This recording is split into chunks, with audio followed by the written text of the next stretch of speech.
کتاب علم کے بیان، صحیح بخاری حدیث نمبر 61۔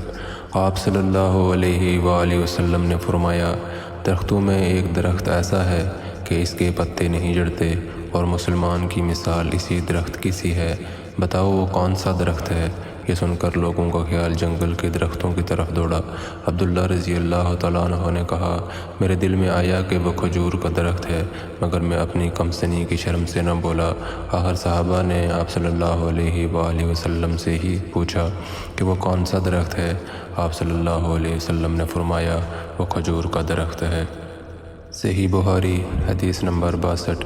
ایک مرتبہ آپ صلی اللہ علیہ وآلہ وسلم نے فرمایا، درختوں میں سے ایک درخت ایسا ہے کہ اس کے پتے نہیں جھڑتے، اور مسلمان کی بھی یہی مثال ہے۔ بتلاؤ وہ کون سا درخت ہے؟ یہ سن کر لوگوں کے خیالات جنگل کے درختوں میں چلے گئے۔